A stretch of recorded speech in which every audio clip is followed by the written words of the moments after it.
The Kerala story लगातार विवादों और चर्चाओं में तो बनी ही हुई है, लेकिन थिएटर्स में फिल्म का धमाल अब भी चल रहा है। पहले दिन से ही अपनी कमाई से सरप्राइज कर रही the Kerala story box office पर उस तरह का करिश्मा कर रही है जैसा कभी द कश्मीर फाइल्स ने किया था। पहले 3 दिनों में ब्लॉकबस्टर घोषित हो चुकी अदा शर्मा की ये फिल्म हफ्ते के बीच में जिस तरह से सॉलिड कमाई कर रही है, उससे ये लगने लगा था कि दूसरा वीकेंड भी बहुत ज़बरदस्त कलेक्शन लेकर आएगा। और उसी उम्मीदों पर खरा उतरते हुए द केरल स्टोरी ने दूसरे शुक्रवार को पहले शुक्रवार से भी ज़्यादा की कमाई की। दूसरे शनिवार को फिल्म के शोज़ में ज़बरदस्त भीड़ जुटी और इसका फ़ायदा फिल्म की कमाई को भरपूर हुआ। शनिवार के बॉक्स ऑफिस नतीजे बताते हैं कि द केरल स्टोरी ने अपने बॉक्स ऑफिस सफ़र का सबसे कमाऊ दिन असल में दूसरे शनिवार को दर्ज किया। शुक्रवार को 12 करोड़ 23 लाख रुपए के कलेक्शन करने वाली द केरल स्टोरी के लिए शनिवार एक बार फिर से बहुत ज़बरदस्त जंप लेकर आया। अनुमान लगाया जा रहा था कि फिल्म ने 9वें दिन करीब 19.5 करोड़ रुपए का कलेक्शन किया है। द केरल स्टोरी के लिए अभी तक का सबसे बड़ा दिन पिछला रविवार था, जब इसका कलेक्शन 16 करोड़ के ऊपर था। दूसरे शनिवार को असल में इसका उससे भी ज़्यादा कलेक्शन आया और अब ऐसा लग रहा है कि ये फिल्म और भी ज़्यादा कमाई करने वाली है। शनिवार के आंकड़ों को जोड़ने के बाद फिल्म का टोटल इंडिया कलेक्शन 113 करोड़ रुपए पहुंच चुका है। इसी के साथ फिल्म ने सिर्फ 9 दिन में बड़े आराम से बॉक्स ऑफिस पर अपनी पहली सेंचुरी लगा ली है। लॉकडाउन के बाद से दूसरे शनिवार के दिन सॉलिड कमाई करने वाली फिल्मों में सबसे ऊपर द कश्मीर फाइल्स है। अनुपम खेर स्टारर इस फिल्म ने दूसरे शनिवार को करीब 25 करोड़ रुपए का कलेक्शन किया था और दूसरे नंबर पर शाहरुख खान की पठान आती है, जिसका दूसरे शनिवार का कलेक्शन करीब 23 करोड़ रुपए से कुछ ज़्यादा था। अब तीसरे नंबर पर द केरल स्टोरी है। द कश्मीर फाइल्स और द केरल स्टोरी सिर्फ लॉकडाउन के बाद से ही नहीं बल्कि कई सालों में आई ऐसी 2 फिल्मों में शुमार हैं जिनका दूसरा शनिवार पहले शनिवार से बेहतर कमाई लेकर आया। द कश्मीर फाइल्स ने बड़े आराम से सलमान खान की फिल्म किसी का भाई किसी की जान का कलेक्शन पार कर लिया है। सलमान की ईद रिलीज का लाइफ टाइम कलेक्शन पूरी तरह 110 करोड़ भी नहीं पहुंचा था। पठान और तू झूठी में मक्कार के बाद अब द केरल स्टोरी 2023 की तीसरी सबसे बड़ी बॉलीवुड फिल्म बन चुकी है।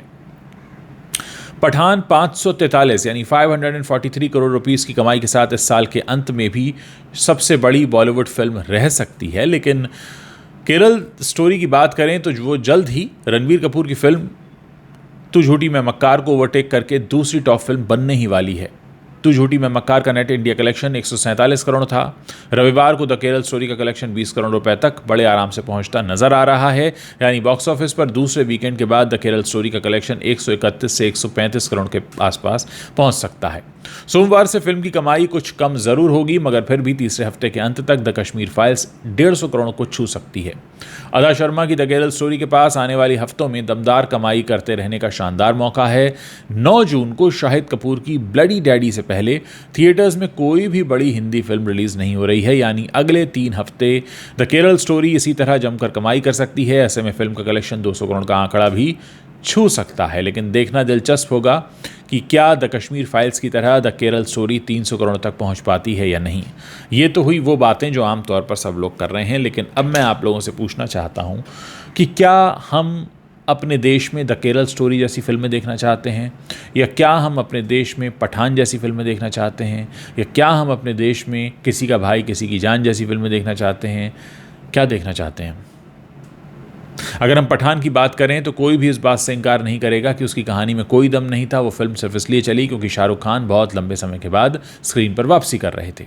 द केरल स्टोरी आज के पॉलिटिकल सिनेरियो की वजह से चल रही है, जहां 2 धर्मों के बीच में एक गहरी खाई बनाकर एक दूसरे के प्रति मन में द्वेष लाना, ऐसी तमाम बातें राजनीतिक स्तर पर की जा रही हैं। बहुत सारे लोग उसकी राजनीतिक रोटियां सेक रहे हैं। इस बीच एक फिल्म आ जाती है जिसमें एक ऐसा विषय दिखाया जाता है और लोग उस फिल्म को देखकर ही अपनी भड़ास निकाल लेते हैं।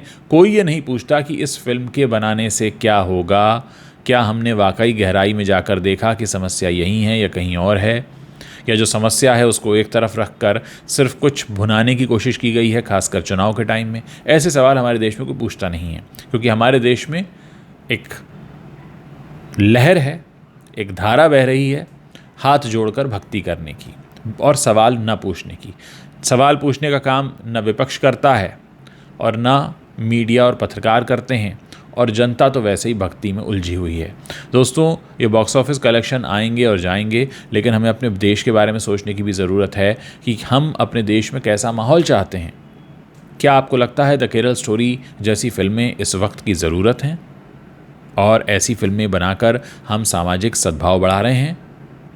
ये बहुत बड़ा सवाल है, और ये सवाल आपके लिए है। मैं चाहता हूँ कि आप लोग इस पर जवाब दें। आपके मन में जो भी विचार आ रहे हों वो आप लिखें कि क्या आपको लगता है द केरला स्टोरी जैसी फिल्में बनाना ही इस देश की सभी समस्याओं का हल है?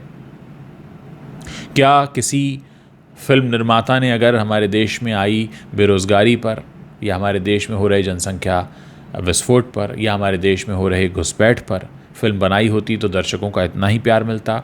क्या द केरल स्टोरी को सिर्फ इसलिए इतना कलेक्शन मिल रहा है या लोग देखने जा रहे हैं क्योंकि उसमें धर्म विशेष के बारे में कुछ कहा गया है?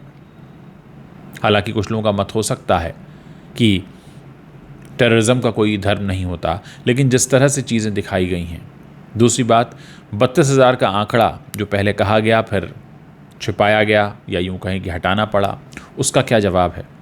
और हाल ही में मैंने आप लोगों को बताया था, एक यूट्यूबर हैं ध्रुव राठी, उन्होंने एक बहुत अच्छा वीडियो किया द केरल स्टोरी पर, जिसमें उन्होंने बहुत हद तक ये सच सामने रखने की कोशिश की है कि समस्या जिस तरह से बताई गई है, समस्या वैसी है नहीं। खैर, आप लोग इसके बारे में अपनी जो भी राय रखते हैं उस वीडियो के नीचे कमेंट करके हमें बताना मत भूलिएगा। मुझे इंतज़ार रहेगा आप लोगों के राय के बारे में जानने का। और हाँ, जाते जाते आप लोगों से एक रिक्वेस्ट है, अगर आप लोग मेरे साथ सीधे जुड़ना चाहते हैं तो आप अपने एंड्रॉयड फ़ोन पर और अपने एप्पल फ़ोन पर मेरा ऐप डाउनलोड कर सकते हैं। इससे आपको एक मौका मिलेगा मुझे अपनी कहानियाँ भेजने का, और मैं कोशिश करूँगा कि आप लोगों की कहानियाँ अपने प्लेटफॉर्म पर मैं रखता रहूँ।